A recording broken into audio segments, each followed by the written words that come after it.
Hello ನಮಸ್ಕಾರ. ಚಿಟ್ಟೆ ಹೆಜ್ಜೆಗೆ ಸ್ವಾಗತ. ಬರೋಬ್ಬರಿ 4.5 ತಿಂಗಳ ಕಾಲ ನಡೆದ ಈ ಡ್ಯಾನ್ಸ್ ಕರ್ನಾಟಕ ಡ್ಯಾನ್ಸ್ 2024 ಕಾರ್ಯಕ್ರಮದ ಫಿನಾಲೆ ಇಂದು ಜಿ ಕನ್ನಡ ವಾಹಿನಿಯಲ್ಲಿ ಪ್ರಸಾರವಾಗಿ ಮುಕ್ತಾಯವಾಗಲಿದೆ. ಹೌದು, ಗಿಲಿ ನಟ ಹನಿಷಾ, ಶಶಾಂಕ್, ಕಾವ್ಯ, ಕಂಠಿ, ಜಾಹ್ನವಿ, ನಿತಿನ್, ಶ್ರೀವಲ್ಲಿ, ಗಗನ, ಉಜ್ವಲ್, ಶಶಾಂಕ್, ಪ್ರಿಯಾ ಈ 6 ಜೋಡಿ ಸ್ಪರ್ಧಿಗಳು ಫಿನಾಲೆಗೆ ತಲುಪಿದ್ದರು. ಅದರಲ್ಲಿ 2ನೇ ಸ್ಥಾನವನ್ನ ಶ್ರೀವಲ್ಲಿ ಹಾಗೂ ನಿತಿನ್ ರವರು ಪಡೆದುಕೊಂಡಿದ್ದಾರೆ. 3ನೇ ಸ್ಥಾನವನ್ನ ಕಂಠಿ ಹಾಗೂ ಜಾಹ್ನವಿ ರವರು ಪಡೆದುಕೊಂಡಿದ್ದಾರೆ.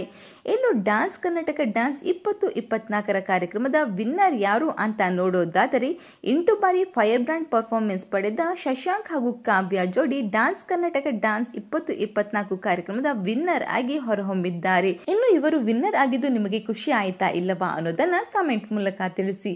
ಈ ಒಂದು ವಿಡಿಯೋ ನಿಮಗೆ ಇಷ್ಟವಾಗಿದ್ದರೆ ಲೈಕ್ ಮಾಡಿ, ಶೇರ್ ಮಾಡಿ, ನಮ್ಮ ಚಿಟ್ಟೆ ಹೆಜ್ಜೆ ಚಾನೆಲ್ ನ ಸಬ್ಸ್ಕ್ರೈಬ್ ಮಾಡಿ, ಪಕ್ಕದಲ್ಲಿ ಕಾಣಿಸೋ ಬೆಲ್ ಐಕಾನ್ ಕೂಡ ಕ್ಲಿಕ್ ಮಾಡ್ಕೊಳ್ಳಿ. Thank you.